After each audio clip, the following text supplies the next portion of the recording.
show. Sound Bytes. Call the show now at 966-JAZZ. That's 966-5299. Toll free 800-790-0415 or soundbytes.org. Now, alongside Steve Ray and Dave Enright, here's Nick Francesco on member-supported Jazz 90.1. Good afternoon, Mr. and Mrs. American, all the chips in the PC.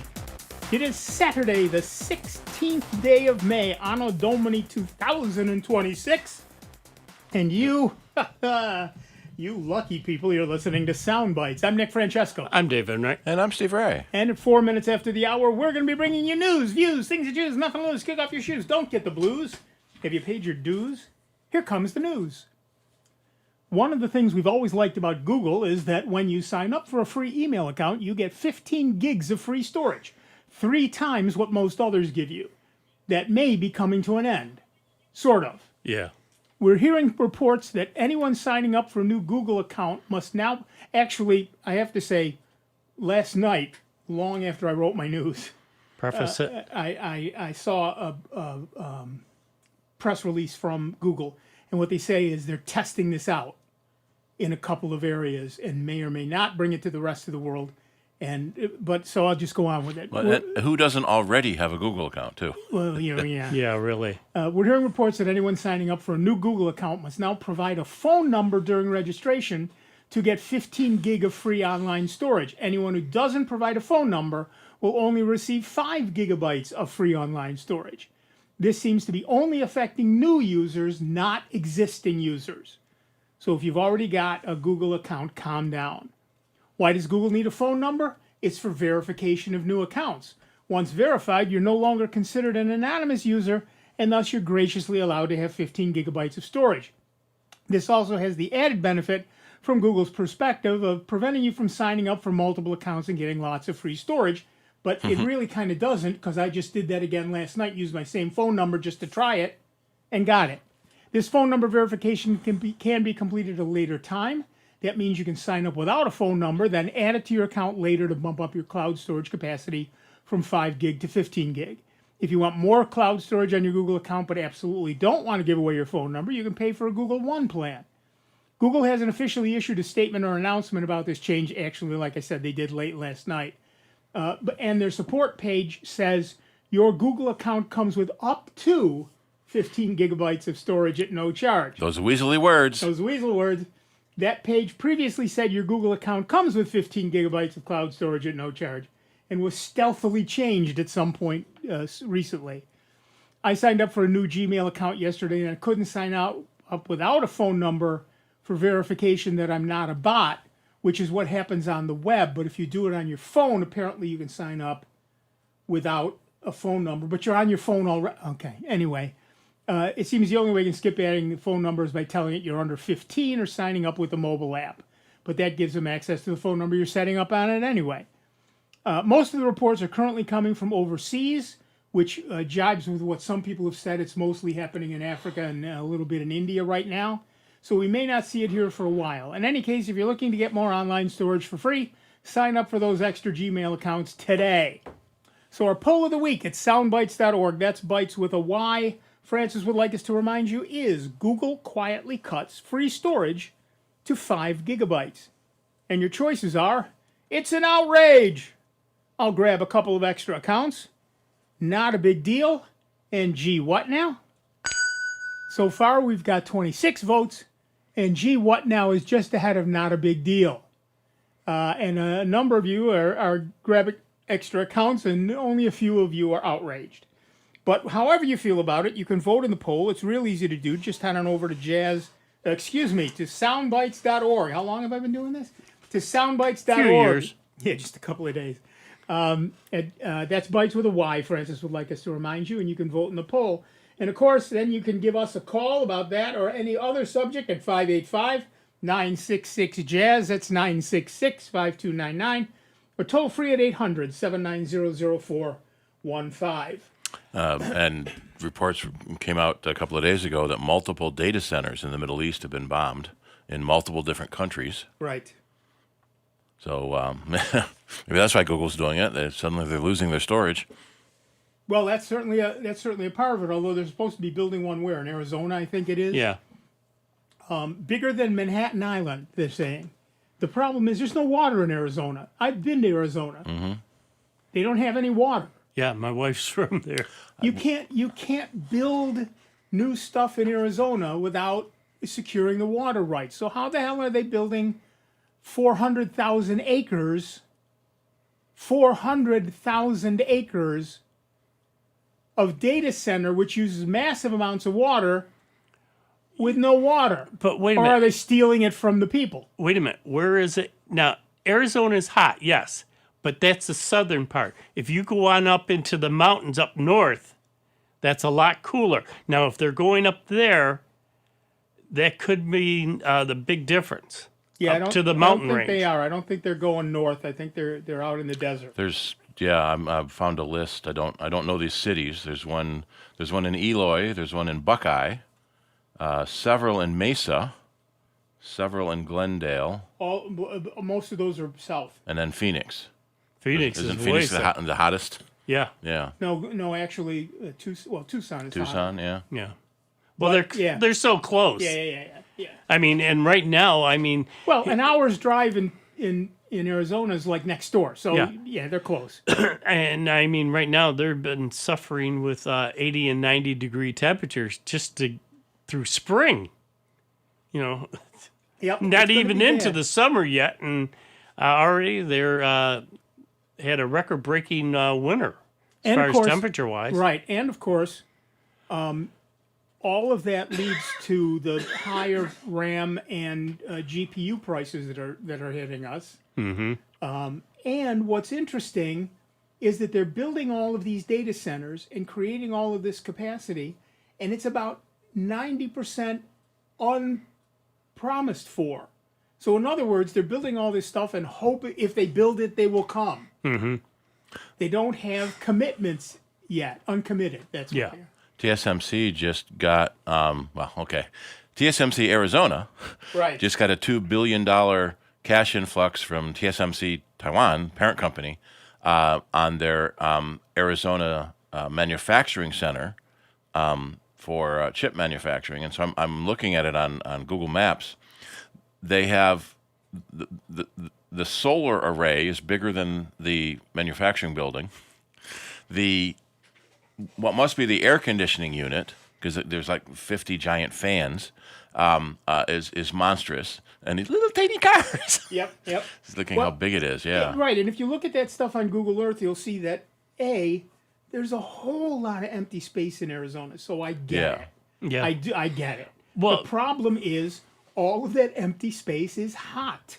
But And if you don't have the water to cool off the data center, putting a data center in there is I've been in a data center where the air conditioning died. It is not pretty. But if they can build a huge, I mean, if most of that area is being used for solar, you know, and then to run air conditioners and that type of stuff, That'll help. yeah, That'll help. greatly. Well, that's what they got in their advantage is because of the heat and the sun. I mean, they could build, you know, mega. Maybe they're power generating, solar. Yeah. And the new solar panels that are coming out are 26% efficient, which is 3 times what they used to be. And I just read about a promising breakthrough that's going to bring it up to 60%. Yeah, I've heard that, but I haven't seen it, but I've heard about it. Yeah. Yeah. Yeah, it really, it's seriously, the logistics are pretty screwed up at this point. I've been seeing ads for solar panels that if your electric bill is more than $100, you can get free solar panel installation and free solar panels. And, you know, well, that's too good to be true. So Yeah. what's the catch? Free. Yeah. Well, my son has been contacted by them, and he's working through and trying to find all the catch. The biggest catch is it's a 25-year repayment plan. Yeah, so But the how state, is it free? well, the state is doing like 90% of the funding.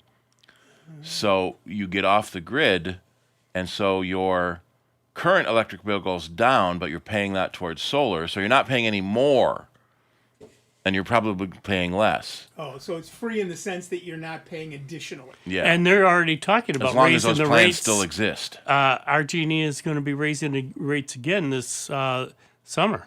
Well, my wife has already told me we are driving your hybrid everywhere. Yep. That's fair. That is absolutely fair.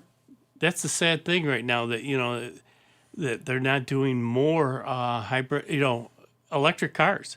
I mean, that's the way to go right now with the gas price. The lobbying is all in big oil. Yeah. Right. So, they're pushing big oil, the drill baby drill, right? But the reality is that the average consumer can't afford it. Yeah. That's just a fact.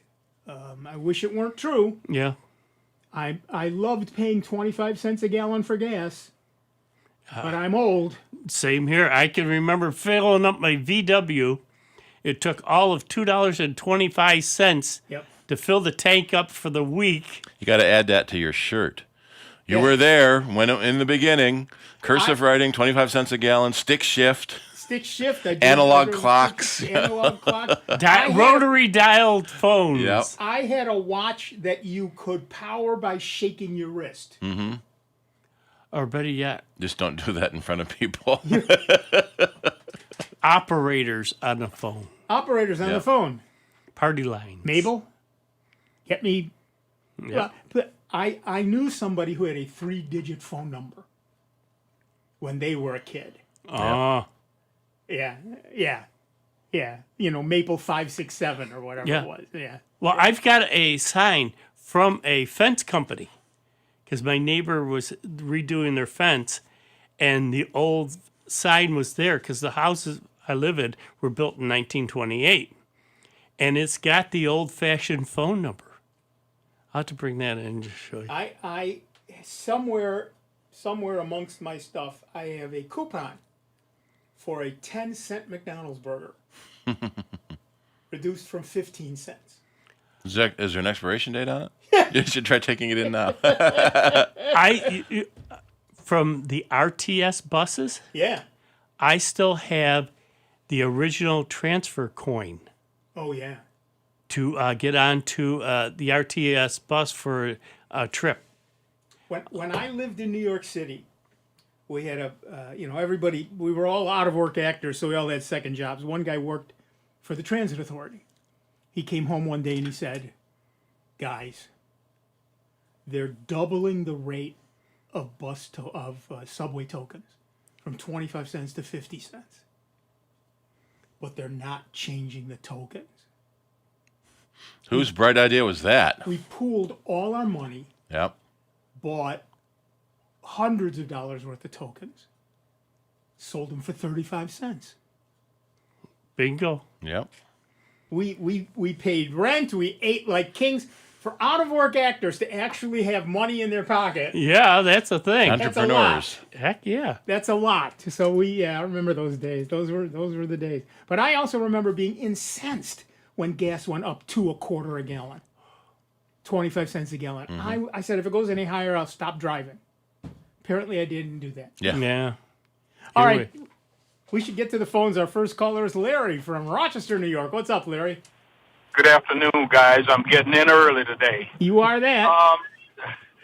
2 questions, and I'll just listen to the answers. First, is there any truth to rumors that Raspberry Pi 5s had maybe doubling in price?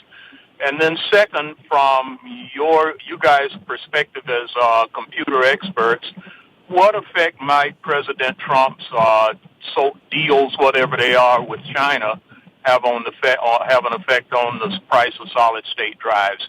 And I'll just be happy to listen. Okay, so let's start with the Raspberry Pi. It is definitely has gone up considerably. Mm-hmm. Another $45. Another $45, and they were originally only $90. So it's pretty much it's getting on its way to doubling. There's no question of that. It's easy to double when you're that low. Well, exactly right. Yeah. And that's entirely due to the chip shortage issues, and that's not gonna be alleviated anytime soon, because like we said at the beginning, when they can charge you call it $3 a meg, and they can charge an AI data center $15 a meg for the same chip, where do you think they're going to sell it? And they don't actually pay any physical money anyway. It's like we'll pay $15 a chip for the chip, and you pay $15 for the video card we're going to make, and so nobody actually passes any money. Right. Yeah. But the accountants, it's a wash. Yeah. Right. But the data centers, like we said, are buying this stuff up left and right, and they don't even have any commitments to use it. They're it's gambling. It's like Futury. It's like rolling the dice. You're betting on the come. Is it going to happen or not? And so that's where the money's going, and that's why things like the Raspberry Pi are getting much more expensive. The reality is that pretty much last May or April, a year ago, was about the time to buy. Prices are just going to go up for a while, so you might as well buy now. Waiting is not going to be good. As far as the deals from China, I didn't see any deals come out of Trump's last Nothing. trip to China, so I'm not sure that anything's going to change there at all. President Xi insulting Trump Considerably, yeah. But the thing is that what we're going to see. So there's an issue. The second issue we have with China is that we have caught them in the past putting malware in some of their devices, spyware in some of their devices. So we have banned a lot of their devices. The problem is everything we use electronically is made in China or Japan or Korea or Vietnam or somewhere Taiwan. over there. But most of it is made with people who were trained in China. So, what do we do at this point? President Trump has talked about the incentives he wants to put in place, which he hasn't done yet, but wants to put in place to build all those fabs in America. They take 5 years to build. You don't snap your fingers and have a brand new chip fab suddenly appear somewhere. It takes 5 years to build. So what do we do for those 5 years? And a lot of people were questioning why he took business leaders with him instead of diplomats. Yeah, well, that's a separate issue. We don't do it that here. Yeah. The fact is that in terms of technology, we're pretty much stuck with a couple of companies outside of China, but even they were trained by the Chinese. So where are we with all of those deals? We're pretty much nowhere. We're kind of stuck between a rock and a hard place, and that's not good for us. But there's no immediate relief in sight because it's a minimum of, unless, look, if you want to build a decent fab, right, you could probably build a crappy fab in 3 years. And the problem is, you don't want any of the product that comes out of that fab. And by the time you finish building it, the processes have all changed, so that fab isn't worth much anymore. Right. Yeah, it's got to have way futuristic implications built into it. Right. As it's going on, and like Steve just said, it'll still be behind the times. Right. So right now, we do not see prices for RAM or solid-state drives going down anytime soon. And they're making them so much cheaper. And the electronics nowadays, the TVs and everything else, granted they're made over in Taiwan and Japan and that, but they're kick butt. I mean, the quality and everything else on them, and we can't make them for that price here because of our labor. We can't make them for that price at that quality. Yeah. Mm-hmm. Right. That's exactly right. Yeah, it's all the generations of kids. My generation grew up saying, go to college, get a job so you don't have to work in a crappy factory. Right. And now we don't have any factories and nothing is made here. Well, and when I was a kid, the joke was a Japanese transistor radio. Mm-hmm. Yeah. It was junk. Cheap. Yeah. It was junk. cheap junk. Nowadays, you get something made in Japan, you think, oh, excellent. Yeah. So we're factories are being built. A lot of things are being made in America now, but we built up a global supply chain for the last 50 years. Right, that's the other side of it. We can build it here. Where do the raw materials come from? Yep. Most of the rare earth elements do not come from America. Mm-hmm. and we need a lot of them. You know, you can mine. There may be 6 tons of iridium somewhere in Arizona. Okay, fabs across the world use 6 tons a day. Who cares about 6 tons? Yeah. So it's that kind of problem. It's a much bigger problem with a much wider scope than we think, and I don't see any relief in the near future. Nope. That's just what I see. Well, thank you guys for being depressively accurate and honest.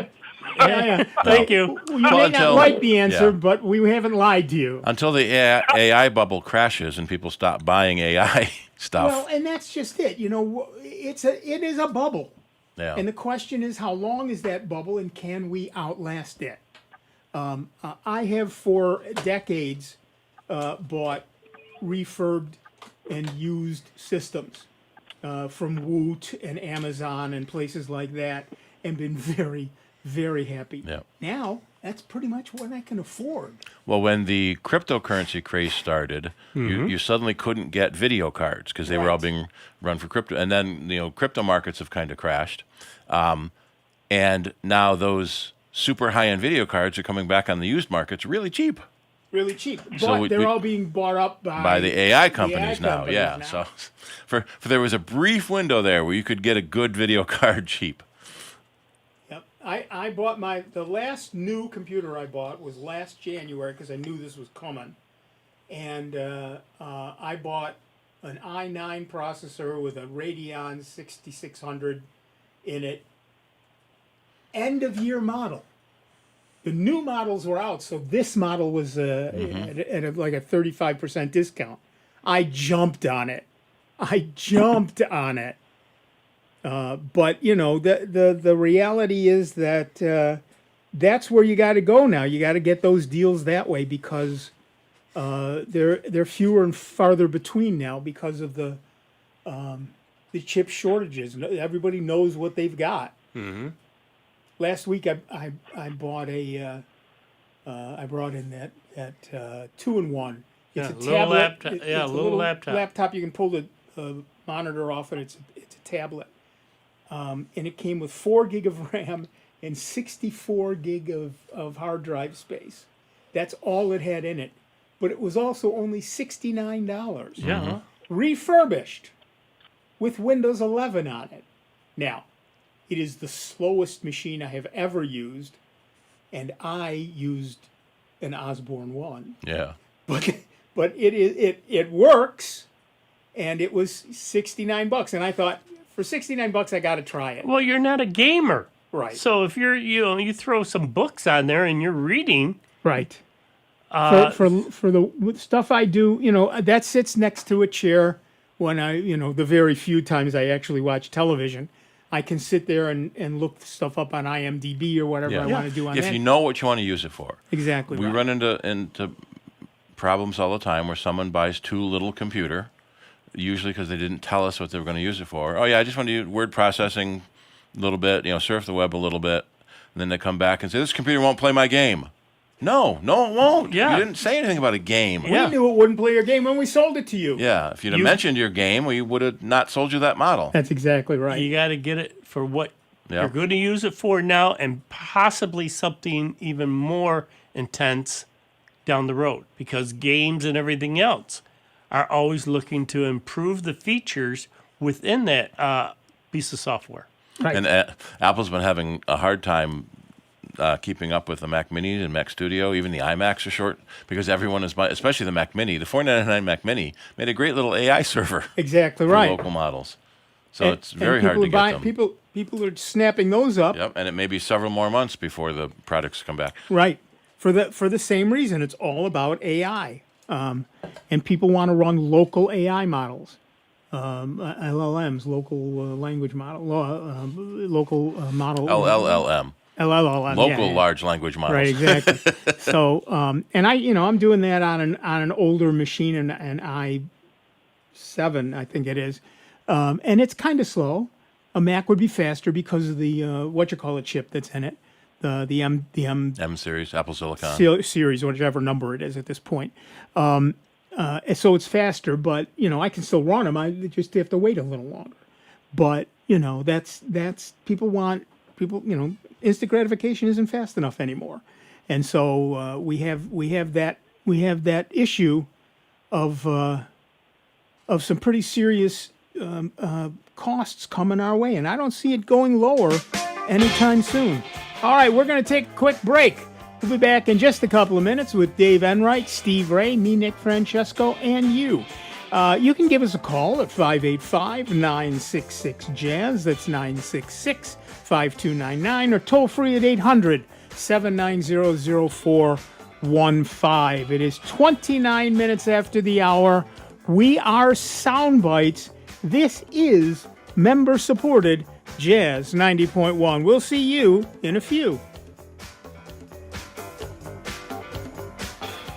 It's America's longest-running computer show. Back to more Sound Bites with Nick, Dave, and Steve. Next on member-supported Jazz 90.1. NBC News Radio, I'm Lisa Taylor. President Trump says one of the leaders of ISIS has been killed in Nigeria. In an announcement Friday night, the president said Abu Bilal al-Manuki has been killed by U.S. and Nigerian forces in a meticulously planned and very complex mission. Trump called al-Manuki the most active terrorist in the world. Trump added that the leader's death means the global operation of ISIS is greatly diminished. U.S. Africa Command said other ISIS leaders were also killed in the attack. Israel officials say a Hamas commander who helped plan the October 7th attacks has been killed. Israel Defense Forces said in a news release this morning that Izz al-Din al-Haddad was killed Friday in a precise strike in Gaza City. The IDF says Haddad was the head of the Hamas military wing and had surrounded himself with hostages to prevent his elimination. The IDF chief of staff called his death an important closing of a circle. Lisa Taylor, NBC News Radio. Brain surgery is a gamble, but the odds just got better. This is Sandra Tsinglow with the Lowdown on Science. Removing brain tumors is tricky. Surgeons can't immediately tell the difference between cancerous and healthy brain cells. But wait! Enter Sachi Maeda and team from Nagoya University. They developed a system to rapidly distinguish cancer from healthy cells by targeting certain DNA sequences. Specifically, they looked for particular gene mutations associated with brain cancer cells. During surgery, the research team obtained tissue from different brain regions containing tumors. Within 25 minutes, their system could tell the surgeon where the tumor ends and healthy brain begins. Taking out some of the guesswork? Now that's some true brain power. The Lowdown on Science is a production of LAist 89.3. Jazz 90.1 and Greece Baptist Church are pleased to again present free community jazz and big band concerts. These performances take place at Greece Baptist Church in their sanctuary, located at 1230 Long Pond Road. There's plenty of free parking available at the church, including close handicap access. Bring your family and friends and enjoy great free community jazz concerts. The next concert features the Kodak Concert Band, Monday, May 18th at 7 p.m. For more information, visit jazz901.org. Attendees are encouraged to bring non-perishable food items to the concert that night to benefit the Greece Ecumenical Food Shelf. Hi, I'm Dr. Anita Chandra with today's tip for kids from the American Academy of Pediatrics. As a parent, you are your child's first teacher. Like all students, kids will make mistakes. Your goal is to encourage the behavior you want to see, set clear expectations, reward good behavior, and withdraw privileges when needed. What doesn't work is spanking. It only increases the risk your child will be aggressive. For more strategies on child behavior, talk with your pediatrician or visit healthychildren.org. Hi, everybody. This is Jimmy Sturr inviting you to join me right here on Jazz 90.1, Rochester, New York. There's polka music in the air every Saturday at our new time, and that's at 11 a.m. So you make sure you join us every Saturday morning, 11 a.m. at our new time for polka session, only here on Jazz 90.1. Jazz 90.1 is supported in part by our members and by Rochester Woman Online. Rochester Woman Online celebrates the personal and professional achievements of women from the greater Rochester area. To learn more, you may go to rochesterwomanonline.com, Facebook, and Instagram. At the National Children's Cancer Society, we know that the best treatment in the world doesn't matter if a child can't get there.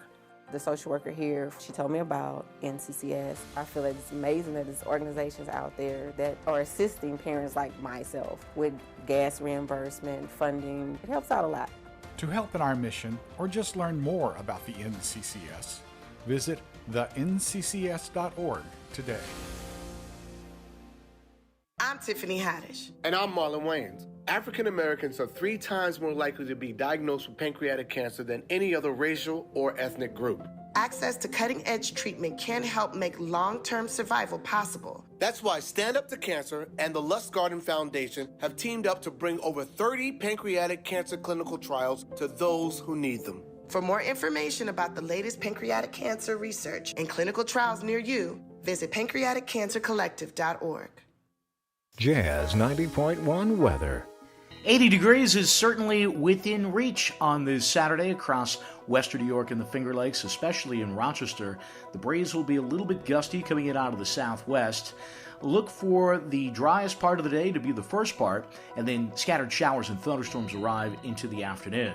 We'll find a mostly cloudy sky and a shower or thundery downpour for your Saturday night. Overnight lows will be in the upper 50s.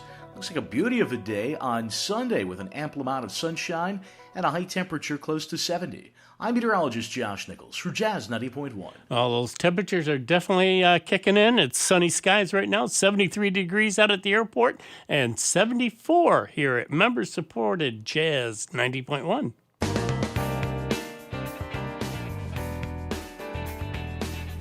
Welcome back, everybody. I'm Nick Francesco. I'm Dave Enright. And I'm Steve Ray. And at 36 minutes after the hour, we are Sound Bytes.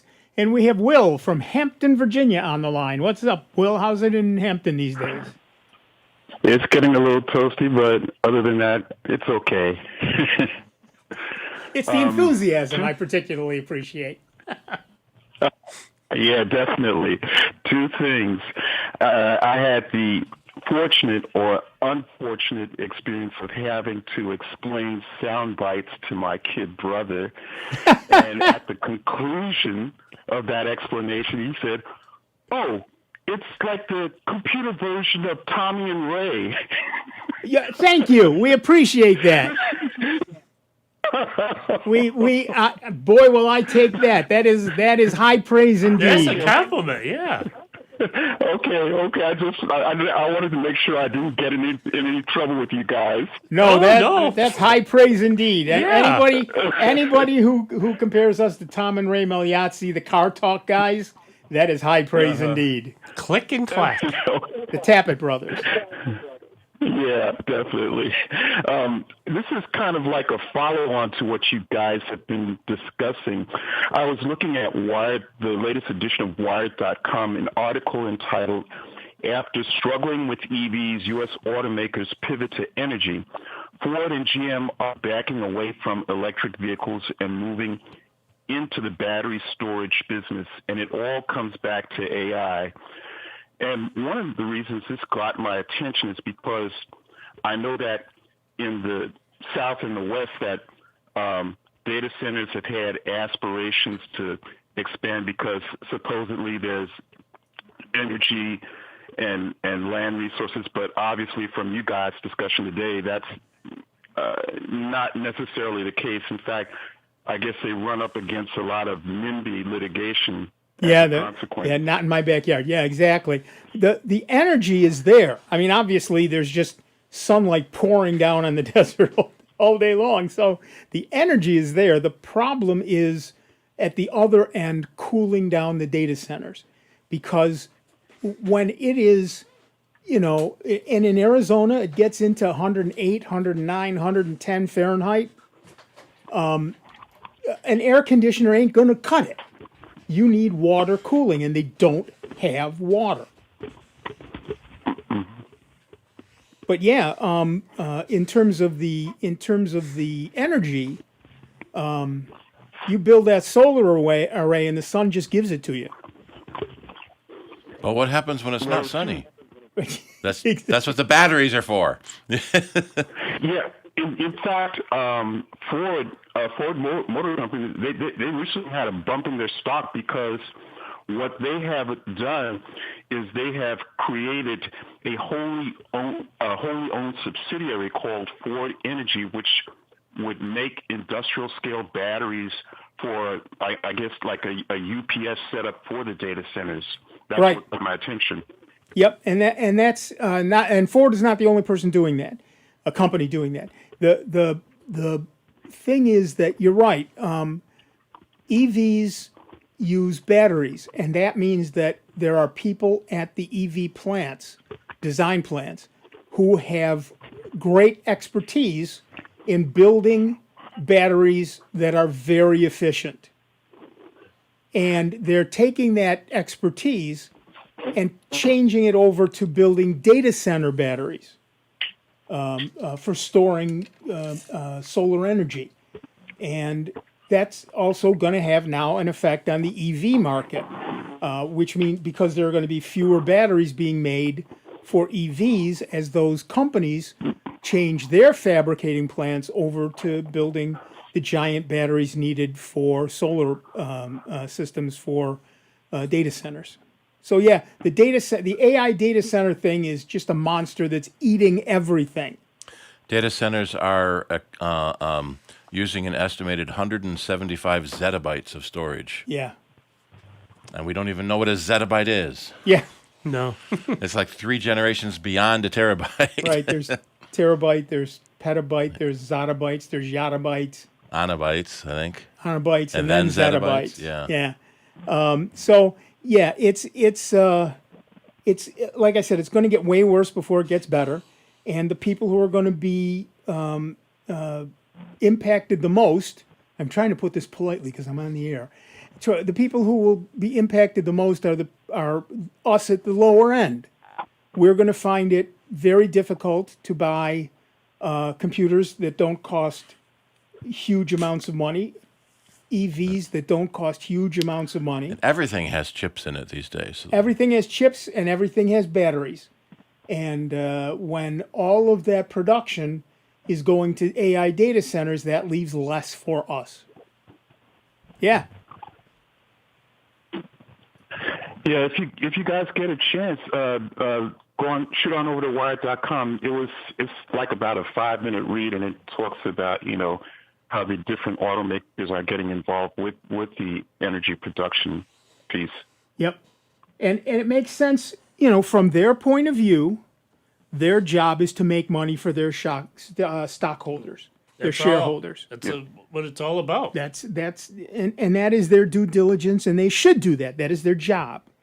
But what that means is they do what's best for the shareholders, which means what's best for the company and not what's best for us. And so we're the ones that, we're at the bottom of the hill, and we know what rolls downhill. Yep. All right. Thanks, Will, for depressing us even more. We appreciate that. All right, then. You guys have a good day. We'll do our best. You too. Thanks. Keep promoting us. That's right. Tell everybody down there. We expect all of Hampton, VA to be listening next week. You bet. Thanks. You bet. Thanks, Will. Bye-bye. Bye-bye. So, again, I hate to harp on it. I hate to make it sound like we're depressed. But the reality is that the best time to buy a new computer or a new solid-state drive was about 6 months ago. Yeah, last year, actually, about a year ago. And the second best time is right now. I had a 2 terabyte SSD in my Amazon cart, just waiting for the price to drop below $100. It's $400 today. Yes. Yep. I should have bought it at $109. No, I'll wait another couple of weeks. It'll go down again. Yeah, no. No. Not for years now. That's why I'm glad I got my 2 extra Raspberry Pi 4s. Yep. They're just sitting there, and I'm waiting. They're just backups, and that's fine. Yep. I won't pay the price that they are right now. I've got a 5 sitting on the shelf Oh. right now. I didn't grab a 5. I wish I had, but I've got 2, 8 giggers for the 4s, and because that's what I currently have for two of my 4 servers. Yep. That I'm using. Yep. So, for a server, you don't need more than a 3. That's what my other 2 are 3s. 4 gig, maybe even 2 gig. Well, I'm using the 3s because I happen to have them, and they're running spinning drives. Yes, because you don't need more than that. They both have terabyte spinning drives, and they just sit down in the basement where it's cool, and they just do their thing. Because each night I've got my machine and my wife's machine being backed up to them. You don't and need then more. From there they go up. My Money Dance goes up to the cloud. Yep. Photos are already up there, so those are the 2 key things that I worry about. I've said before. I years ago, a guy gave me a TiVo because he couldn't pay me for some work I did. So he gave me a brand new unused TiVo. I never used it. I was going to throw it away. I thought, what the hell? I might as well see what drive is it. It's probably 60 gig drive. Yeah. I can use that. 3 terabytes. Whoa! 3 terabyte spinning drive. Hello. I've got an enclosure for it. I can't find the power supply. So I'm slowly going through boxes and boxes, and I've got Centronics cable if you need that. I can't find the power supply for this enclosure in order to put that up. What the heck? Dave, mute your phone, man. Dave's phone is Walgreens. Walgreens. Your prescription's ready. No, what they're pushing now is everybody should get their COVID. Anybody over 55, the second COVID shot. I asked my doctor. He says, unless you really want shots, no. Once a year is good. Once a year should be good. Well, there's a new strain and there's a new version. If you deal with the public. It's no different than the flu. Yep. Yeah. So there's always going to be a different version each year. Yeah. Yep. So, so now I'm just looking for that enclosure, and then I'll have another backup. But yeah, the fact is, I know a lot of people who are buying used laptops at garage sales, on Woot, on Amazon, strictly for the RAM. In some cases, because laptop RAM isn't necessarily very good, but for the hard drives, even a 60 gig drive is a good. You put enough of them together, you got a decent storage array for yourself. So we see people doing that stuff all the time. Yep. All right, I'm going to read some more news. That was weird though on my phone though. What bothers me is because I have the Do Not Disturb feature turned on for Sound Bytes while I'm on air. Is Walmart's one of your favorites? Because if your favorites will override. Yeah. There you go. You're welcome. And you too can get answers quickly if you give us a call at 585. On my iPhone, it's only VIPs override Do Not Disturb, not every favorite. Well, I only have 3 favorites. My wife, my daughter, and my sister-in-law. Well, it's in my contacts. I don't know if it's favorites. Yeah, if it's a favorite, it'll override. Definitely change that one. In your contacts, yeah. All right, let me read some Microsoft news. Microsoft is currently testing a new speed boost feature in Windows 11 that is designed to improve app launch times and make things like the Smart menu feel more responsive. You know, what Mac and Linux have been doing for decades. The feature, which is reportedly called Low Latency Profile, will ramp up CPU frequency in short bursts to improve the speed of menus, flyouts, apps, and more, much like how Mac OS handles similar tasks. Windows 11 testers have been trying out the new unannounced feature over the past week and noticed significant speed improvements, including launching File Explorer, the Start menu, as well as apps like Outlook, the Microsoft Store, and Paint, because, Paint doesn't launch fast enough. Oh. In an utterly shocking and totally unexpected turn of events, Microsoft's latest Patch Tuesday update for Windows 11 is causing trouble for some users. I hope you were sitting down. Surprise, surprise. The update released on May 13th is reportedly failing to install on certain computers, while a smaller group of users reports that the patch also slows internet access and performance after installation. The report started appearing shortly after the update rolled out through Windows Update. The majority of complaints are coming from users where affected systems repeatedly attempt to install, then roll back to the previous version. At least they roll back, but then they try to install and then they roll back. So, you have a perpetual motion machine now. The issue appears tied specifically to Windows 11 systems running the May 2026 cumulative update. For some users, the installation never finishes successfully. Instead, the operating system throws an error message saying something didn't go as planned. No need to worry. Undoing changes, which it then tries to redo and has to undo again. Lather, rinse, repeat. Speaking of Patch Tuesday, soon after Microsoft released that May security update with no 0 days listed, an anonymous security researchers published proof of concept details for 2 unpatched Windows vulnerabilities. The bugs, dubbed Yellow Key and Green Plasma, could allow attackers to bypass BitLocker protections under specific recovery conditions or escalate local privileges to system-level access. The risks are different, but both point to the same problem for Windows users and IT teams. Even a clean Patch Tuesday doesn't mean every serious bug has been closed, or indeed, any serious bug. Another newly discovered vulnerability in the Microsoft Windows DNS client could let attackers silently execute malicious code across enterprise networks, exposing a massive attack surface. This critical security flaw carries a severe CVSS score of 9.8 out of 10. 9.8 out of 10.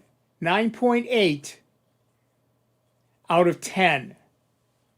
That's gold medal territory. Mm-hmm. By simply returning a maliciously crafted response to a routine network query, cyber criminals can seize control of vulnerable endpoints without requiring user interaction or prior authentication.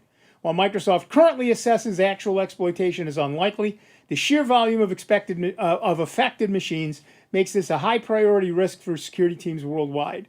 Sometimes I think unlikely to Microsoft simply means we haven't fixed it yet. Do you know what is likely?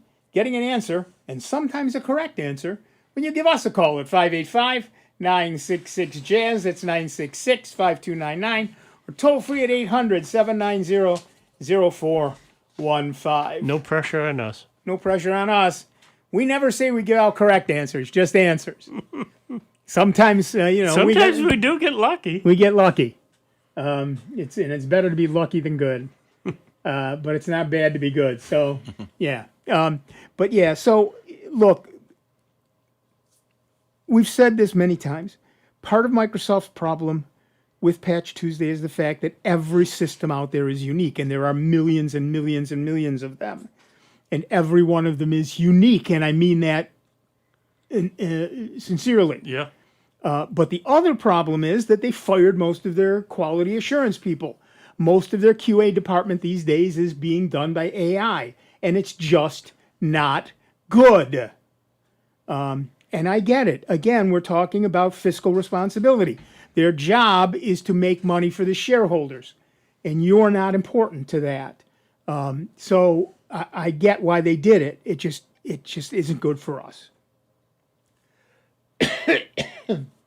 Well, if you love the smell of burning ammonium perchlorate. Ooh, and who doesn't? And who doesn't? These next 2 weekends are for you. This weekend in Potter, New York, is their annual Muck Fest. Ooh, baby. Except this year they're doing a special commemorative. They're the founding member of the Upstate Research Rocketry Group, ERG, passed. And so they're doing a tribute to him. And if you had any of your rockets were certified by Dutch, they want you to come and pay tribute to him. So that's this weekend, today and tomorrow in Potter. Next weekend, Memorial Day weekend, Saturday, Sunday, Monday, in Geneseo is the National Sport Launch, East Coast Division. So we usually get a couple hundred flyers at a regular launch, but during NSL we might get 1,000. So 1,000 launches. The last time we hosted ESL, we had 1,000 launches over the weekend. Nice. and hand out to all of the people running it.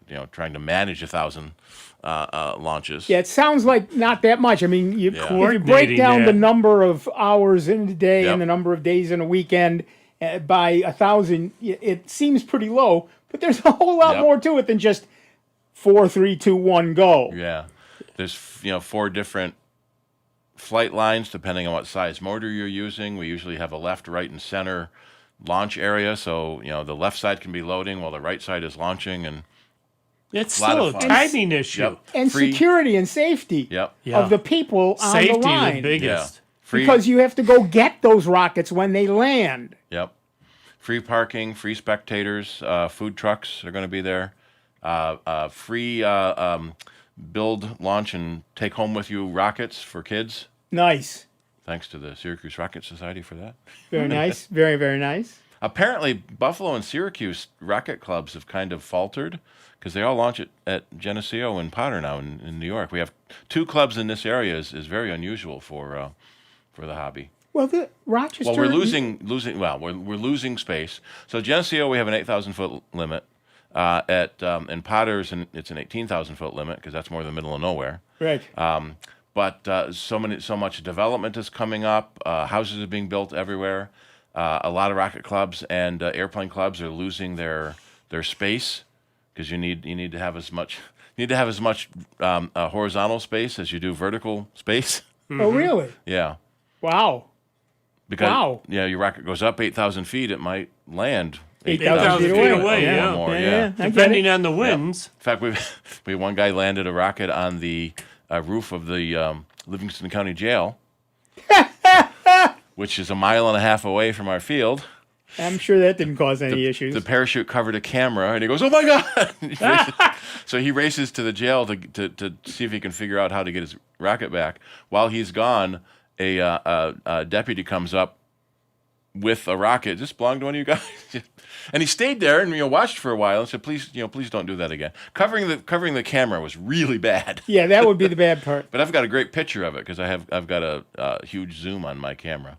So what you're telling me is when I was a kid, and I used to take my homemade rockets to the mattress factory around the corner. A's and B's and C's. And C's and a couple of D's. Couple of D's now, yeah. And which was directly in the landing path for the airport. That probably wasn't a good idea. Yeah. Is that what you're saying? Huh. Well, most of the time, those. We used to stop when they went over. Yeah. If you stay below 400 feet, you're sort of okay. But closer to the airport, it's 100 feet. We were close to the airport. We were so close to the airport that my next door neighbor at one point had his chimney knocked off his house by the landing gear of an airplane, which was coming in admittedly way too low. Yeah, like that plane that hit the truck the other day. Yeah. Driving on the Jersey Turnpike. The scariest airport to go into is definitely San Diego. San Diego's bad. Well, and they built a hotel at the end of the runway. Yeah, well, that's what I mean. Yeah. You're coming across, and then all of a sudden he does a 45-degree downward dip to get over that hotel, down, and then boom, he's landing. My late wife, I thought I was going to owe the airlines a new set of armrests. Yeah. She dug into those so bad that she actually ripped the material. That's funny. That's funny. Oh, scared the ever-living out of her. Yeah, I bet. Because I had used to it because I had flown in there before. But she hadn't. And it was a whew, boom. We had that. I took a trip one time, and I don't know who the pilot was, but I think he just finished watching Top Gun because he took off straight up and landed straight down. Just a lot of that is because of the housing complexes that build up near the airport, and then people complain about the airplane noise. Yeah, right. So you either have to do a very steep takeoff, or you do a low power takeoff. Right. When you want all the power you can get to get in the air. Right. To keep back on the noise. Yeah. We had that same one at the same time that it knocked the neighbor's chimney off. It also broke a bunch of windows in our neighborhood. But the airline or the airport or somebody, I was young at the time, came in and paid for all the fixing. Fix it, yeah. So, well, then, we were like, okay, fine. Yeah, so the Mars rocket launch in Geneseo is at the National Warplane Museum, Geneseo Airport. And so you can go to the museum, see all the planes. We really try not to hit the planes on the way down. That's a good idea. We had an X-15 wrap its parachute lines around C-130. But now there's a plane circling, and we can't launch while there's a plane circling. And we know he's up there circling, waiting for it to launch. And we're screaming at the sky, we can't launch until you get out of here. Yeah. All right, listen, that music tells us that the first hour of this show is done, but do not despair. Do not despair. We will, there's a whole nother hour of the longest running computer show coming your way. Yes, a whole nother hour of Dave Enright. A whole nother hour of Steve. Okay, maybe you should despair. And a whole nother hour of me, Nick Francesco, and a whole nother hour of you, but only if you give us a call at 585-966-JAZZ. It's 966-5299, or toll free at 800-790-0415. We're going to present a few of our sponsors, and then our underwriters, a few of our underwriters. But then we'll be right back with a whole lot more Sound Bytes right here on member-supported Jazz 90.1. Before you call into our show, please make note of the following rules. 1, turn your radio down. 2, turn your radio down lower. 3, remember, nobody has invented a good-sounding speakerphone yet. Don't use them. 4, make sure you have a point. It makes for a more interesting show. 5, calling does not guarantee you'll get on the air. No whining. 6, if you do get on the air, please do not tell the host what you just told the screener. We don't care. And 7, is that radio turned down yet? We hope this will make for a more enjoyable program, and we thank you for your time. Computer talk you can understand. More Sound Bytes is next on member-supported Jazz 90.1. WGMC Greece Rochester, a public service of the Greece Central School District. Jazz 90.1. Online at jazz901.org. NBC News Radio, I'm Lisa Carton. President Trump says one of the leaders of ISIS has been killed in Nigeria. Lisa Taylor reports. In an announcement Friday night, the president said Abu Bilal al-Manuki has been killed by U.S. and Nigerian forces in a meticulously planned and very complex mission. Trump called al-Manuki the most active terrorist in the world and second in command of ISIS, who thought he could hide in Africa. Trump added that the leader's death means the global operation of ISIS is greatly diminished. U.S. Africa Command said other ISIS leaders were also killed in the attack. Israeli officials say a Hamas commander who helped plan the October 7th attacks has been killed. Israel Defense Forces said in a news release this morning that Izz al-Din al-Haddad was killed in a precise strike in Gaza City. The IDF chief of staff called Haddad the master murderer and called his death an important closing of a circle. Lisa Carton, NBC News Radio. This is Ska Jazz.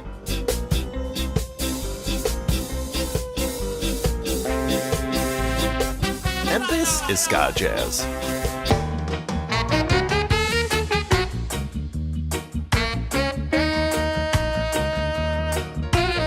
And this is Ska Jazz. Join me, Charles Benoit, every Friday night at 8 for This is Ska Jazz, right here on member-supported Jazz 90.1.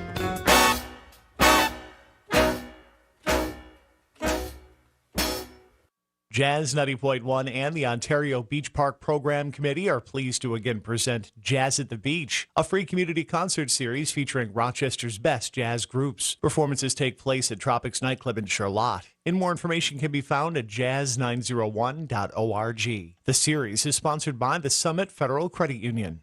If you're like me, 60 and retired, making ends meet, especially here at the supermarket and drugstore, is tough. I'm so blessed to have found benefitscheckup.org. It's a free and confidential website from the National Council on Aging that connected me to $1,200 a year in programs that help pay for food, medicine, utilities, and more. Maybe it can help you. benefitscheckup.org.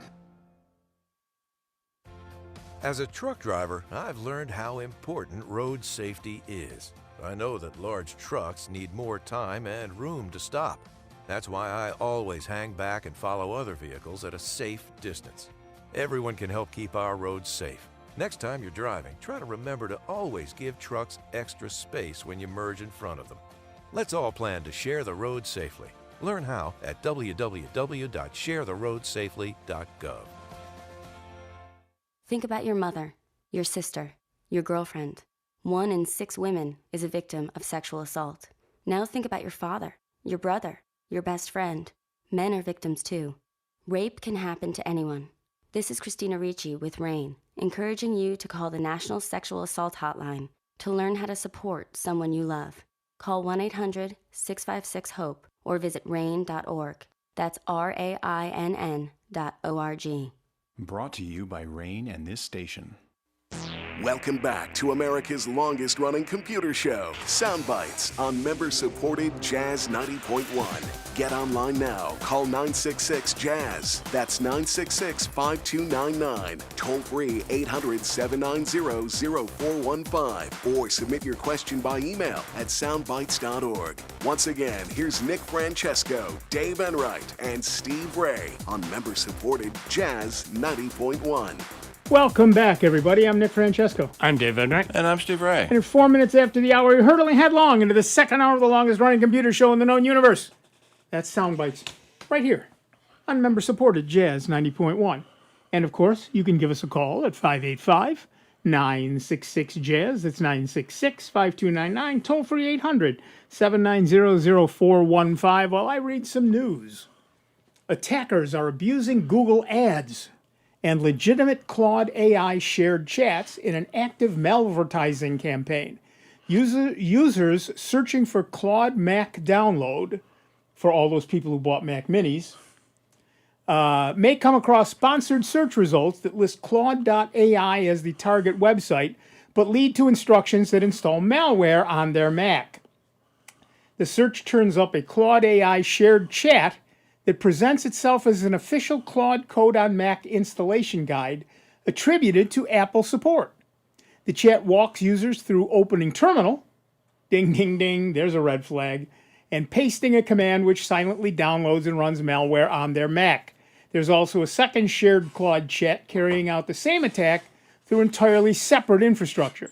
The two chats follow an identical structure and social engineering approach, but use different domains and payloads, so be very careful trying to download Claude code to that Mac Mini you finally got your hands on. And run the latest Mac updates. Apple has added protection for pasting in the terminal. Are you sure you want to do that? Yep. Well, and people will just say yes. Yeah. So that's not really much protection. Their protection is your brain, and most people aren't using them.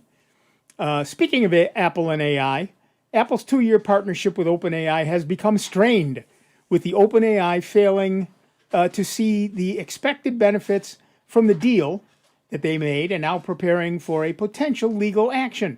OpenAI lawyers are working with an outside legal firm on several options that could be formally executed in the near future. Apparently, OpenAI believed that the two companies' collaboration, which wove ChatGPT into Apple software, may result in more users subscribing to the chatbot. The company also anticipated deeper integration across more products. Shockingly, none of that happened, and OpenAI is a bit miffed. Not entirely sure how that's actually Apple's fault, but all bets are off once the lawyers get involved. Intel is set to produce semiconductors for Apple, shoring up its manufacturing business in the U.S. Following a year of intensive talks, the companies have reached a preliminary agreement for Intel to produce processors for Apple devices. It reunites the two firms years after Apple moved away from Intel chips for Mac computers. The deal also marks a significant win for Intel's contract manufacturing business, which will benefit from a steady stream of demand from one of the world's largest consumer electronics companies. While it's unclear which Apple products Intel would make chips for, the deal could help Apple diversify its manufacturing base as it seeks more chip capacity. Apple currently relies heavily on TSMC, which is often bottlenecked by orders from Gen AI chip makers such as NVIDIA and AMD. Google I/O is this coming Tuesday and Wednesday, and Google has teased their next product, the successor to the Chromebook. In a fit of branding creativity, it's to be called The Google Book. Somebody certainly earned their paycheck on that one. Information is thin on the ground at this point, but we should learn more later this week. What we do know is that this will be a massively all-in-one, that it'll be massively all-in on AI, of course, and that it will seamlessly hook up to your Android phone to allow you to run your phone's apps on the Google Book. I don't know who's been screaming for that, but now they've got it. And you don't have to scream for us. Just call 585-966-JAZZ. It's 966-5299. Or toll free at 800-790-0415. It'll be interesting to see what the Google Book ends up looking like. And we know what it's going to look like physically. You can go to googlebook.com and see that. But what it looks like when you're playing with it, when you're actually using it, it'll be interesting to see. Designed for Gemini intelligence, optimized for Android ecosystem. Right. Taglines, yeah. Right. But back to the chip manufacturer for a second. One of the things a lot of people often don't realize is there's lots of other chips inside stuff besides the CPU or the SoC. Right. And so Intel could be working on some of those too. Remember a few years ago, a bunch of cars couldn't be completed because they were missing some chips. Yep. Like the heat seater chip or something. So the stadium in Detroit parking lot was full of brand new cars waiting for chips to come in. That they couldn't sell because they couldn't heat the seats. Couldn't get this last chip to put back in. I don't know why you just didn't say we'll sell you this car and give you the chip free later. Add it later, yeah. But okay, I guess. But yeah, so this whole Google Book thing. One of the things that they're trying to do, so they want a successor to the Chromebook. Chromebooks are incredibly popular, in part because of their cost and because of the market that they're in, which is education, which doesn't need, they don't want machines that play games. They want machines that let students do research and write. Do work. Right. So that's good and that's important and that's excellent. Plus they have the management infrastructure and the courseware infrastructure and the productivity app infrastructure. So might as well do a computer too. Well, exactly right. So now with this Google Book, they're looking, I think, closer to the Neo. Mm-hmm. It's a higher end. We don't know anything about the pricing. We don't know anything about what chip it's running. We don't know anything. But it looks to be a higher end product. It looks to be more like the Macintosh cases, that single block aluminum case nonsense, and all of that. So we'll see what it actually ends up looking like. But the idea is they are trying to integrate the Android ecosystem and the Chrome OS ecosystem. As to what they're going to call that ecosystem, whether they're going to call it Chrome OS or some other name, we really don't know yet. Chrome Droid, or who knows what it's all going to be.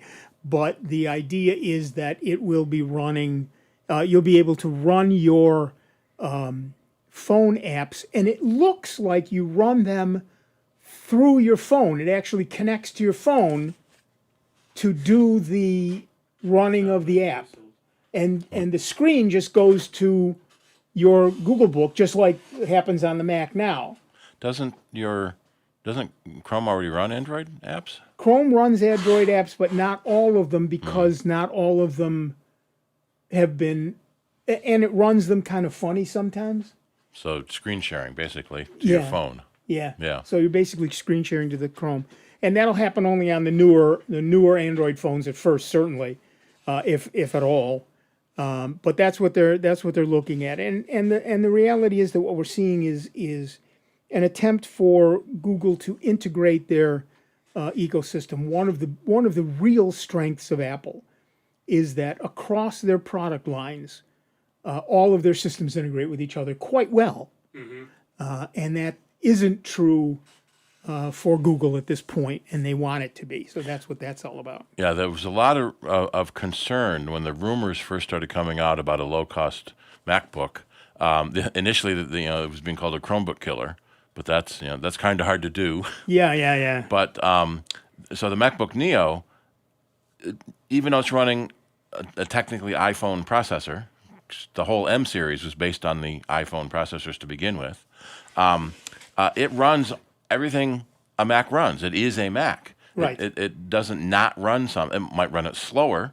Yeah, you can run Final Cut on it. You probably won't want to, but you can. Mm-hmm. Well, and that's part of the problem and that's that not we're the target seeing market for it. is that people don't understand what it is they're buying.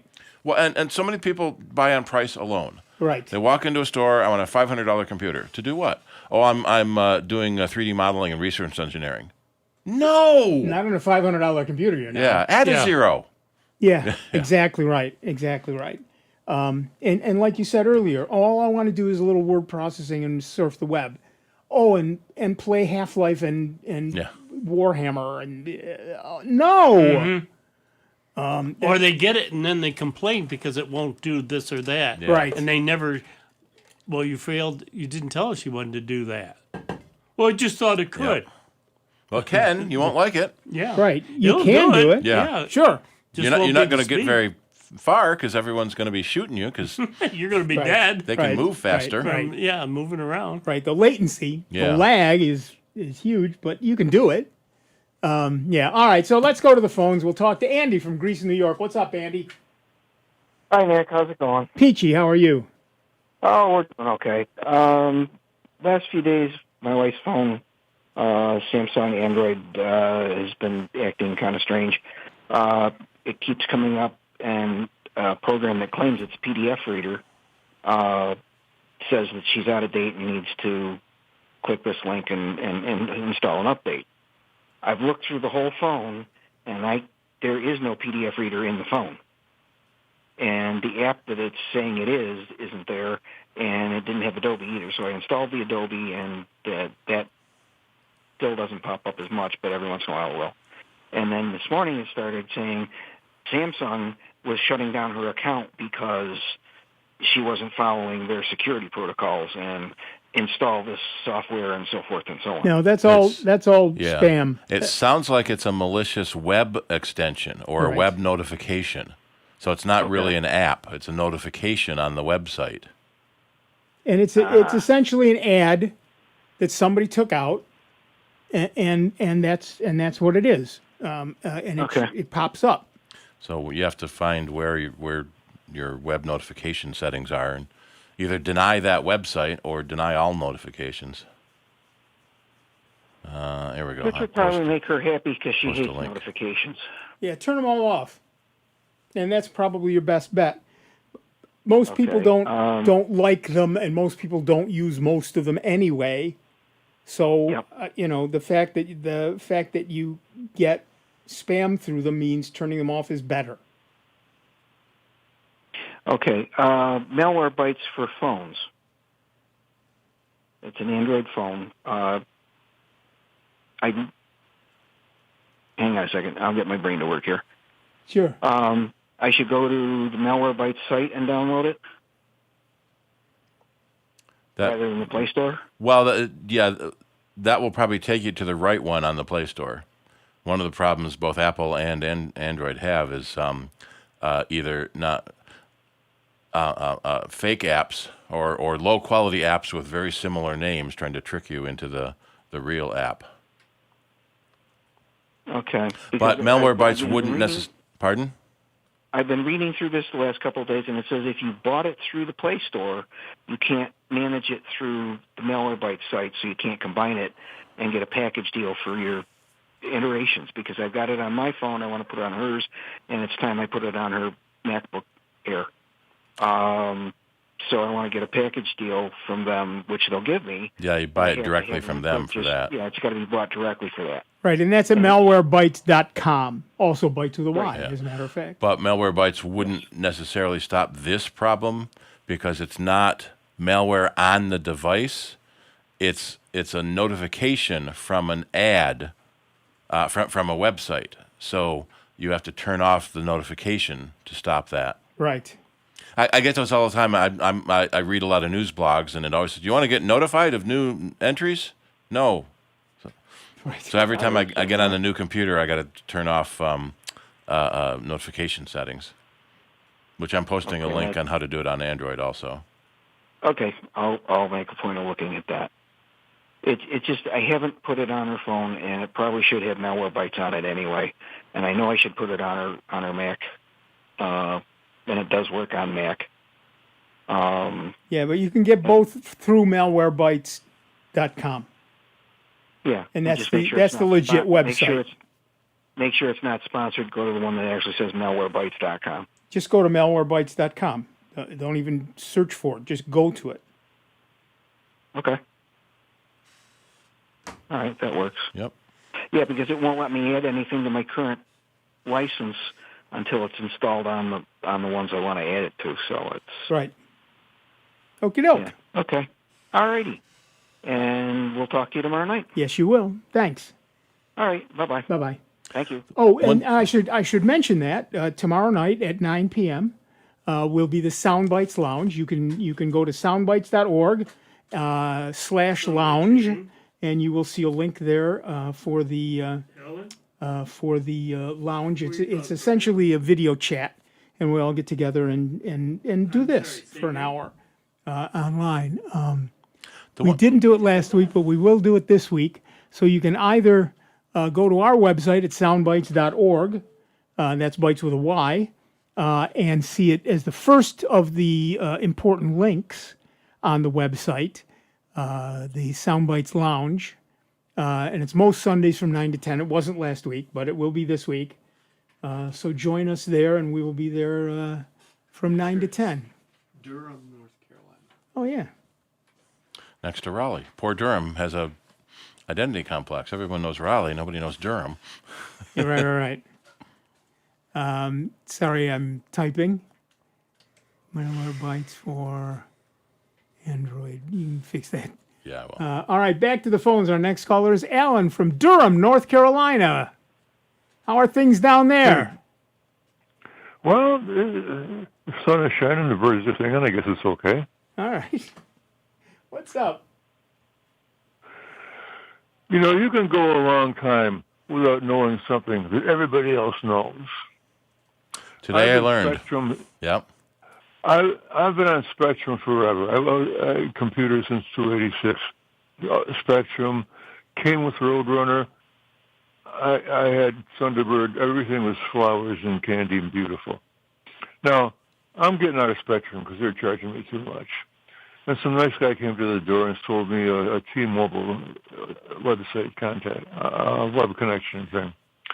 And I'm finding out that it doesn't come with email.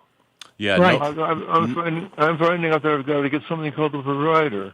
Now, what's up with that? In the beginning, your internet provider gave you email because that was the only way to get email. In the last probably 10 years or so, there hundreds of other email companies have popped up. So many of the providers don't give you email anymore because they don't want to have to store it. They don't want to have to handle it. They don't want to have to back it up for you. It's easier for them if they don't. It's much easier for them, yeah. So Apple, Google, Microsoft, Yahoo are probably the three big Proton. four biggest ones. Proton touts their security, but they just turned over a bunch of information because they had a subpoena. Yeah. So yeah, it can be secure until it isn't. Until it isn't, yeah.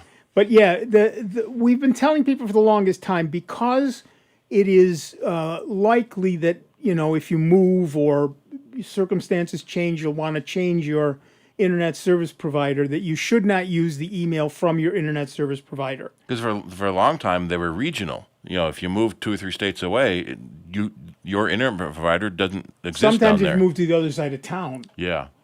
So getting a permanent address at some place like Google or Microsoft or Yahoo or one of those is definitely safer and better than using your internet service provider's email. Personally, I stay away from Yahoo because they're not very good at spam filtering. No, they're not. Google is the best. Google is the best, yeah. And I'm an Apple guy, so we don't like Hotmail either. Right. Now, if I just don't want to use evil Google, what do I use? You can use Hotmail. You can use Yahoo. You can use Apple Mail. Yeah. You don't have to be an Apple user to use Apple Mail. You can use Proton. You can use Duck.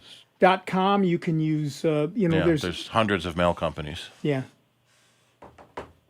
There's probably, see if there's a list of email Sound providers Bytes, you can please hold. post. Yeah.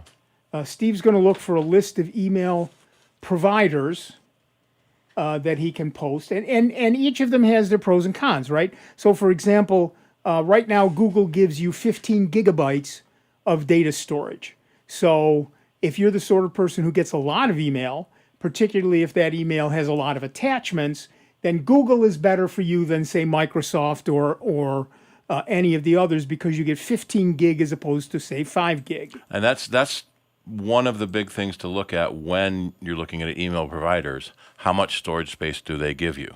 Right. To store your mail. Generally, text mail is very small, Right. but if, as Nick said, someone sends you pictures or video, that can take up a lot more space. I have a friend It's never come up as a problem, so I guess I don't have to worry about it that much. Well, right. Particularly if you don't get a lot of. I have a friend who sends me cartoons all the time, and it's great. But if I didn't have the storage that I have, I would have gone way past my 5 gig limit by now. So yeah, I would, and I delete a lot of them after I read them, but still. But so yeah, Steve's gonna find a list. 135 mail providers. You ought to find one you like. Yeah. But yeah, you're going to do some research as to their top pick is Gmail. Yeah, their top pick, and it's everybody's top pick for Yeah. three main reasons. Nobody expects Spanish Inquisition. First is the fact that their spam filters are exceptional. Mm-hmm. Second is that you get more storage than most other places give you. And third, I personally know people at Google who have explained to me how often and how well and how redundant their backups are. So the likelihood that they would lose your email is vanishingly small.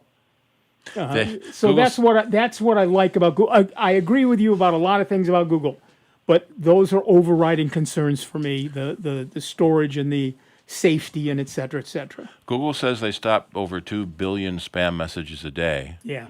I still get 20 or 30 a day. Imagine if they didn't stop 2 billion a day. Well, I have multiple email accounts, and the ones that I have that are not through Google are just plastered all day long with spam. Yep. Well, like we've said before, though, this is a game of leapfrog. Yep. And the minute you block one person, they find a way to create another account to send you more messages. Yep. I mean, it's an ongoing thing, but they do a darn good job of filtering out a heck of a lot of it. Okay, well, sometimes we do something that we don't want to do. Yeah. Yeah. Yeah, and I understand that, but that's the way life goes. You're going to have a whole lot of homework now. Steve's posted a list of every email provider in 2026. So you should find at least one in there that makes you happy. Needs. Yep. Well, as long as I don't have to look at the ads and stuff like that, it'll be good. Yeah. Well, don't use the webmail. Use an email client, then you don't get any of the ads. Right. And one thing, let me, while we're talking about that, if you use something like Thunderbird, for example, to get your email, one of the things you can say, sorry? He loves it. Oh, yeah. I love Thunderbird, too. One of the things you can do is set it to only show text mail, and you'll never see an ad because the ads are all HTML, are all web code. And if you're only showing text, you might see that web code and it looks ugly, but you won't see the ads and you won't get infected with anything. But the email now looks ugly. It doesn't, there aren't fonts and colors and pictures and formatting and all that stuff. Anyway, Ellen, your job now is to get everyone in Durham, North Carolina listening to our show. Gotcha. Okay, you're on it. All right. Thanks, Alan. Have a good day. Let us know what you pick and why. Okay. Thanks. One of the problems in changing your email address is telling everyone your new address. Right. Not just your friends, any online account you set up. Well, that's one of the reasons we suggest that what people do is if you are currently with an internet service provider email, Sound Bytes, your name? get an off provider address, Gmail, I don't care where. Get that address, and then in your current address, set an automatic reply that says, first, forward all your email to the new thing, and then secondly, set an automatic reply that says, I have a new email address from now on, please use whatever the new email address is. And you can get your own name, like you've got, Ask Nick at asknick.com and nickf.com. Right. That's the best. NickFrancesco.com. Yeah, that's the best way. That way no one can ever take your email address away from you because you've got your own name. Right. Yeah, I have asknick at gmail.com. I also have nick at asknick.com. I can have anybody I want at asknick.com because I run it. Yep. So, yeah, you'll find that there are lots of alternatives. And having your own domain is not terribly expensive, and there are places that will do it fairly cheap. We use one called Namecheap, which is $9 a year. Exactly. It's not that expensive. So you can have your name. That's not for email. That's for your name. Right. And then you have to find somewhere that lets you use that as your email address. All right, we're going to take a quick break, but we'll be back in just a couple of minutes with Dave Enright, with Steve Ray, with me, Nick Francesco, and with you. It is 29 minutes after the hour. You are listening to the longest-running computer show in the known universe, which is Sound Bytes, right here on member-supported Jazz 90.1. Online 24 hours a day, 7 days a week at soundbytes.org. More with Nick Francesco, Dave Enright, and Steve Ray next on member-supported Jazz 90.1. NBC News Radio, I'm Lisa Carton. President Trump says the most active terrorist in the world has been killed in Nigeria. In an announcement Friday night, the president said ISIS leader Abu Bilal al-Manuki has been killed by U.S. and Nigerian forces in a meticulously planned and very complex mission. Trump called al-Manuki the second in command of ISIS who thought he could hide in Africa. Trump added that the leader's death means ISIS' global operation is greatly diminished. Gas prices are down slightly to start the weekend. AAA reports the national average for a gallon of gas is $4.51 today. That's down a penny from yesterday and 2 cents from a week ago. Drivers in California are paying the highest at $6.14 a gallon. Texas is the lowest at $3.98. President Trump is back in Washington, D.C. after a high-stakes summit with Chinese President Xi Jinping in Beijing. Trump said the trip was a tremendous success. Lisa Carton, NBC News Radio. When the forsythia flower, it's time to start watching for the eastern tent caterpillar. Hi, I'm Melinda Myers, horticulturist and gardening expert. This insect is more of a nuisance than threat to healthy trees. The tiny caterpillars emerge in early spring and begin feeding and creating webby tents when temperatures warm and tree leaves expand. A family of caterpillars lives in each webby tent. They leave the tent to forage for food early in the morning, evening, or at night. Use your hand or a stick to knock the tent out of the tree when the caterpillars are present. You can apply organic Bacillus thuringiensis kerstaki to control the young larvae. Spray the tent and leaves several feet beyond. In winter, check crabapples, plums, cherries, and other susceptible plants for the egg masses that resemble a small, shiny glob of mud. Prune off infested branches and destroy egg masses as found. Check out our website for this and other gardening tips. Hey there, Jazz Cats. This is Kyle Jamison, your host for The Breeze Network, a 3-hour program that explores the world of retro and contemporary jazz, fusion, soul, and much more. I invite you to join me on Saturday nights at 11 p.m., where we'll enjoy the cool and refreshing sounds of timeless classics and rare gems from my archives. Here on Rochester's Jazz 90.1.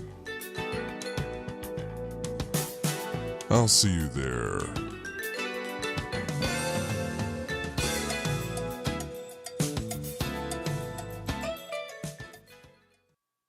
Are you thinking of adding a pet to your family? Greece Residents Assisting Stray Pets, or GRASP, is committed to reducing the number of homeless pets by placing dogs and cats into compatible, loving, permanent homes. For more information on how you can give a homeless pet a second chance through adoption, visit graspinc.org. GRASP, striving for the day when every dog and cat will live in a loving, safe, and healthy home. Jazz 90.1 is supported in part by our members and by the Summit Federal Credit Union, serving the Finger Lakes region and Western and Central New York since 1941. The Summit offers home equity lines of credit and home equity loans that members can use for bill payments, home improvements, and emergencies. Membership subject to eligibility. For more details at summitfcu.org. That's summitfcu.org. May is American Stroke Month. Stroke is a leading cause of death and permanent brain injury. Yet, stroke can be treated when quickly recognized. Warning signs include sudden weakness or numbness, trouble seeing, walking, or speaking, and unexplained sudden severe headache. Immediate treatment can reduce your risk of death or permanent injury. Remember, stroke can be treated when recognized quickly. Get help as soon as you see the signs. For more information, visit radiologyinfo.org. And now, your Jazz 90.1 weather. 80 degrees is certainly within reach on this Saturday across western New York and the Finger Lakes, especially in Rochester. The breeze will be a little bit gusty coming in out of the southwest. Look for the driest part of the day to be the first part, and then scattered showers and thunderstorms arrive into the afternoon. We'll find a mostly cloudy sky and a shower thundery downpour for your Saturday night. Overnight lows will be in the upper 50s. Looks like a beauty of a day on Sunday with an ample amount of sunshine and a high temperature close to 70. I'm meteorologist Josh Nichols for Jazz 90.1. And it looks like those clouds are rolling in now. We got some overcast skies, 75 degrees out at the airport, and 74 here at member-supported Jazz 90.1.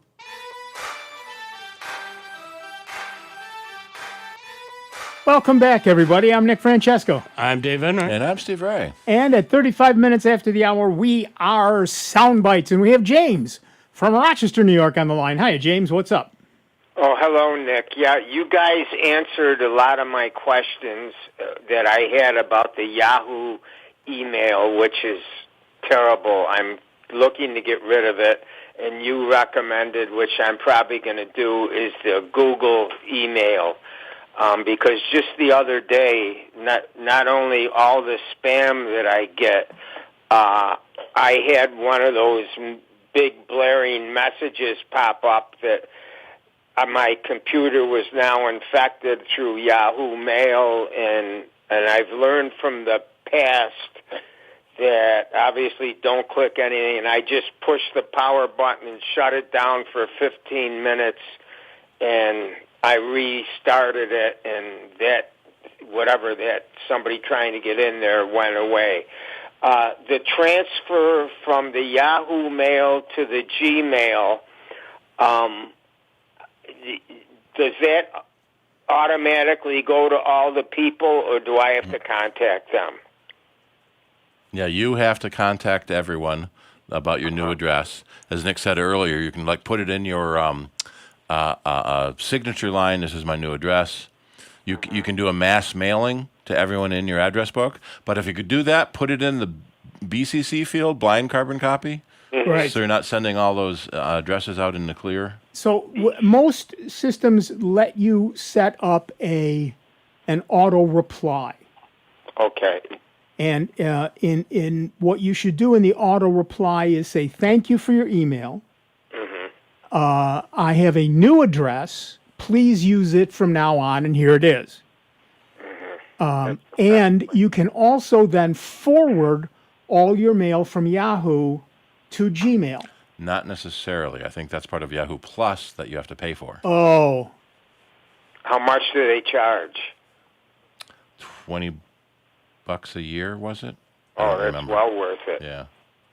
Yeah, So Yahoo also just lowered their mail storage quota. It used to be a terabyte. They lowered it to 20 gigabytes. Yeah, So that's their good. email is absolutely terrible. I don't like it at all. That's why I'm glad I just heard that last phone call. And if you use the website to look at the email, it's just so full of ads. Oh, it's terrible. And I've had it for a long time, like 10 years. And every year they just get worse and worse. And I've had terrible problems. I'm going to go to the Gmail and work on that over the next couple weeks. Good. Also, Gmail has an import tool from their website, from gmail.com. There's an import tool where you can import all of your Yahoo mail. Okay. So you don't lose it, you move it over to Gmail. Import tool. Okay, I'll work on it. Thank you for that great information. All right, have fun. Bye-bye. Bye-bye. Yeah, the Yahoo plan with auto forwarding is $5 a month. $5 a month. Isn't too bad. Right.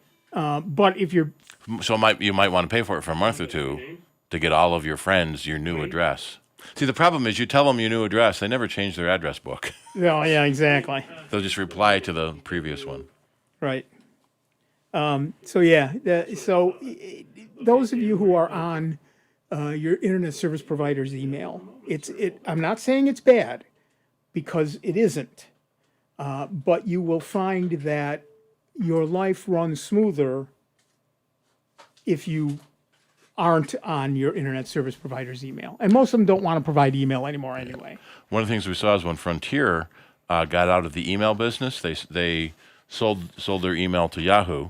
So you can still use your Frontier email address, but you have to change all your server settings to go to Yahoo. Right. And I've read many other ISPs around the country have done that. I think it was Cox and Cablevision both did that.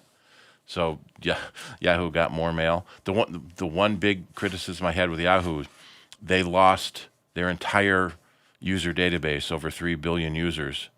What was his name? Alex Stamos, the chief of security at Yahoo, said, "What's that box over there in the corner?"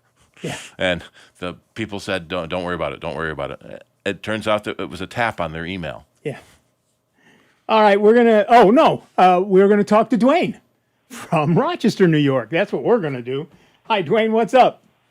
Okay. Well, while we're on the subject of Gmail, I want to let you know news that I saw this week. The 15 gigabyte storage is not going to be guaranteed. So the news is that some people signing up for Gmail notice that they're getting a screen now that says your account comes with 5 gigabytes storage, and if you want to share your phone number with us, we will give you 15. Yep. So it looks like Google has kind of gotten conscious that people are signing up for multiple accounts so that they can keep on getting multiple 15 gig blocks. Yeah, there are even we talked about that at the top of the show. There are also programs you can run that aggregate all your Gmail accounts, all your online accounts. So, for example, if you've got 3 Gmail accounts, you can make it look like a single 45 gig drive. They actually had someone read the terms and conditions, and where it used to say your account comes with 15 gig, it now says it comes with up to 15 gig. Yep, exactly right. So and you really want to buy more. Yeah. Right. Yeah. And of course, everybody will sell you more. Yeah. It looks like they're rolling this out, over a period of time, probably. Right now, it seems like they are testing it in India, Africa, and a little bit maybe in India. But obviously, what they really want to do is roll it out to everybody. So they're testing it now, and they're going to roll it out to everybody later. Yeah. Nick, I have a pCloud question to ask you. Sure. So if you have pCloud and it is backing up your personal computer, and let's say you have a project and the folder is called Project 2025, and you note to pCloud to back that up, and then 2026 happens and you say, well, Project 2025 is complete. I'm going to remove that folder and I'm going to archive it onto a whatever. And so you remove that from your PC. What does pCloud do given that that folder that it's been told to back up no longer exists? pCloud is a syncing service. So what you do on your home, on your machine, is mirrored in the cloud. So if you delete the folder on your computer, it is also deleted in the cloud. But they keep a version history for 30 days, is it? 30 days. So you could go back and get it again, but only for 30 days. So pCloud will... So, for example, that's one of the things... That's a big difference between sync and backup. A lot of people misunderstand the difference. Right. Yeah. pCloud is a belt and suspenders thing, right? So if your machine dies, pCloud is your savior. If you accidentally delete something, pCloud is not your savior. Yeah, and then don't notice for a month or two. And don't notice for a month. It's 15 days for free or 30 days if you have a paid version of pCloud. Right. For example, if your machine dies, your data are still on pCloud. You restore your machine, you hook back up to pCloud, it pulls it all back down again. Takes forever. We had a customer with a competing cloud storage. It took a week to download 400 gigs. Yeah. Well, it depends on two things: the speed of your service, and actually, pCloud is pretty fast. But it depends on the speed of your service and the speed of your internet connection and the speed of your computer. It felt like they were artificially constraining it. Probably were. Yeah. Yeah. No big surprise if they were artificially constraining it. Yeah. Yeah. So there's no need then for me to go on and say, "Hey, pCloud, that folder is gone, so you should drop your own copy." Right. Yeah. In fact, wait a couple of days, and then you should be able to open pCloud from your desktop, right, or from the web. Yeah. Right. And you'll see that it's gone. Yeah. And now, again, I would wait a day. Just wait a day. But yes. And that's why you want to have a second. A backup solution, a second hard drive or a backup solution. So say you delete that file and then in a month you realize you needed something back. Yeah. Then you go to your backup and get it back from the previous. Yep. You're not leaving all your eggs in one basket. Yeah. Right. Okay, great. That's what I need to know. Thanks. Thanks, Dwayne. Right, bye. Bye-bye. We say the odds of your computer dying are low, but not zero. In fact, the odds of your computer dying eventually are 100%. 100%, and the odds of your hard drive dying are 20% a year. Yep. So if you get a second hard drive, the odds of losing data go down, but still not zero. Still not zero. Get a third hard drive, it goes down a little more, but still not zero. Never zero. Never zero. So I've got 4 backups, plus 2 different cloud backups. And I played with a third. I might do that. But I was a systems administrator, so I put the dash in anal retentive. You know how many times we've heard my wife is going to kill me if I lose the baby photos? Well, right. Yeah. Or my wife's going to kill me. I lost the baby photos. Yep. That's worse. Yeah. And before we go back to the phones, let me remind you that in speaking of photos, if you are an Amazon Prime customer, you currently have free, unlimited photo storage available to you. It is part of the package. Why are you not using it? You can put the Amazon Photo app on your phone, and it works just like the Google Photos app. You take a picture, it gets backed up to Amazon Photos. In fact, you can have both on your phone simultaneously. I do. Although they only give you 5 gigabytes of video storage. So if you shot a video with your phone, that's not a picture anymore, it's a video. Right. So that'll count toward the storage, or you don't store the video. You have to manually delete the videos. Right, you go back into manually. Or you buy more storage. Which is what they want. That's the default on every company. Exactly. Just buy more storage. All right, back to the phones. Our next caller is Fred from Rochester, New York. What's up, Fred? Hey, on the subject of backing up, I have pCloud. I have the desktop app for pCloud. I usually, I don't have a lot that I need to save that's more current. Most of the stuff that I'm saving is old stuff, and that's already on 2 different accounts and a 5 terabyte spinning external drive. Nice. I have was playing around with the app on the desktop, seeing if I could automate the process of anything that changes. The pCloud has the sync in the menu, has the sync, and it has the backup option. So we've already talked about the differences between those two, but what I was reading the fine print of the backup, it said if you delete it on your backup, it will automatically delete off of your device. If you delete it off of your device, it will automatically delete off of your backup. I thought the whole point of the backup was so that I could potentially delete it off of my device and keep it up in the cloud. Well, yes. Okay, so, all right, so the problem is English. Okay. What they're actually describing is sync, and backup is in fact different. Most people sync; they don't back up. Right. So if you do delete something from your main machine, it gets deleted on all of your quote backups, which are really syncs. Right. Because it only keeps one copy. Right. Right. And but it does have a separate place to click for sync and a separate place to click for backup.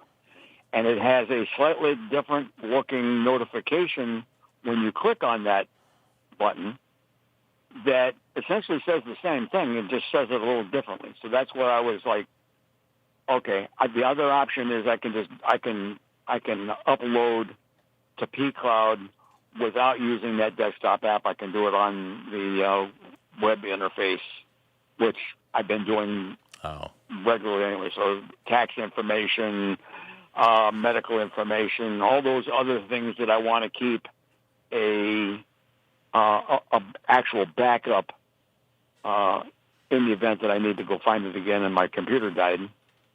Well, yeah, if your computer died, everything you have on pCloud will come back. But it only keeps one version. You should. This is another issue with backups. If you back up a file, never delete the original because now there's no backup. Right. You never want to have one copy of your files. I understand. That's why I have it on the external, and it's on the Gmail.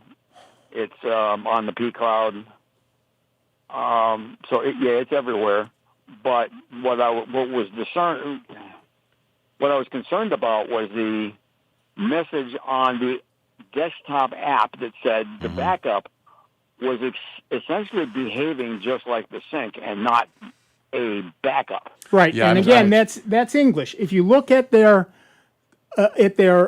definition of backup, it actually says all changes you make are synced in real time. If you delete a file from your backup, it will be deleted from your devices. I see quite a few places where it says sync/backup. They're saying that's the same thing. That's the same thing. Well, they don't do what you think of as backup. They do what you think of as sync. It sort of is because there's one backup copy. Right. There is a backup copy unless you delete it. Right. They have two separate buttons on the desktop app. Actually, more than two, but the two that say sync and backup are totally separate. I do understand that, but what I'm telling you is when you look at what the two of them do, they do the same thing. Okay.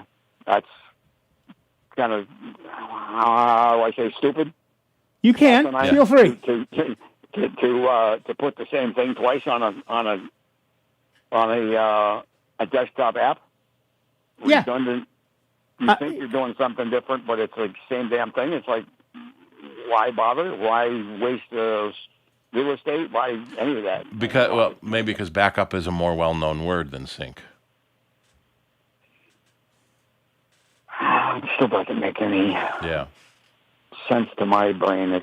No, I don't disagree with you at all. They're using backup as a noun, not a verb. Right. When you sync something, there is a backup. I just my whole thing is why is it two different buttons on the page that say do the same thing? I agree with you. I just don't have an answer for you. Yeah. Okay. Well, I just wanted to bring that up so people will see that and don't read the fine print. They'll be deluded in believing that they have a backup when they don't. Right. Yep. They also have a different service called pCloud Drive that only stores your files on the cloud, not a local copy. So that may be what you want if you're trying to save space on your local drive, but then there's still only one copy of your files, and that needs to be backed up. Right. Well, I have a 12 terabyte account with pCloud. It takes a little bit of effort to upload files as I create them. Tax season being one of them that we just passed. I uploaded all of my tax records to both Google and the pCloud, but I did that manually. I've been looking at some of the automated systems and having a little bit of difficulty getting those to work on both a Linux machine and a Microsoft machine. Although as each day goes by, there's much and much less on the Microsoft machine. But yeah, I've been doing it manually. I thought, oh, geez, an automatic thing, and then I looked on their app and it says automatically, but it's not what I want, so I don't know what to do with it. Now, here's an interesting distinction. Backup runs at a specific time. Sync runs all the time. Oh, interesting. Real time. Okay. But again, why bother with the difference if sync is running real time? Well, I use pCloud, which syncs all of my files to the web, but I also back them up to other devices at 2 o'clock every morning. Two different things. Two different things. What's your best, easiest for a person of my low level of computer expertise? What's the best service for doing an automated backup to multiple places? Which operating system? Yeah, Linux primarily. I use rsync or rclone, but rsync rclone is mostly rsync for cloud storage. What rsync is, that's a command line thing. Stop. Is there a GUI for rsync? I don't use it. Yes. Oh, grsync or, grsync, rsync UI, acrosync. That's for Windows and Mac. So here's the deal. What I use is a program called rsync. And what it does is it at 2 o'clock every morning, it goes out and grabs all the new files or all the changes to old files and uploads them to wherever I tell it.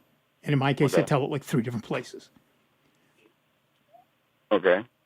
Those are true backups because they don't sync. They just back up.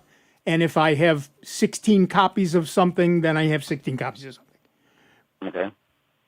There is a front end for that called grsync. GRSYNC. Okay. And it's available in almost all repositories. There's also a Mac and a Windows version of that. And so you then set it up graphically and say, at 2 o'clock every morning, I want you to take these 3 folders and back them up here. Okay. So that's probably the simplest one. Okay, rsync. Yeah, rsync is the command line version. grsync, graphical rsync, is the graphical version, which is honestly infinitely easier to use. Okay. I learned rsync first, but I don't recommend it for everybody. Right. Yeah, I can do some command line stuff, and I'm learning more of it as I go. But right now, I needed immediate. Yeah, grsync. It should be in your repository. Yeah, I've been having trouble with the Ubuntu repository, just sitting there spinning its wheels. So that's another discussion. But we'd already covered some of that before, that there is a problem. Yeah, we have. There have been issues, but keep on it. Okay, super. Thank you so much for your help. All right, thank you. Have a good one. You too. Good timing, because that music tells us we are done for another. What is these 2 hours flew this week? I have to say that. We didn't get through all the news. I want to thank everybody who called in. These were excellent sets of questions this week. Some good problems, some good questions. Particularly that one from the guy who was having issues getting a phone call in the middle of his show. But I want to thank Dave Enright. I want to thank Steve Ray. I'm Nick Francesco. You've been listening to the longest running computer show in the known universe. That's Sound Bytes. Don't forget, join us tomorrow night at 9 p.m. in the Sound Bytes Lounge. Head on over to soundbytes.org, bytes with a Y, Francis would like us to remind you. Scroll down to some important links, and the very first one is the Sound Bytes Lounge, and we'll see you then. And we will see you in just 166 hours. Be good to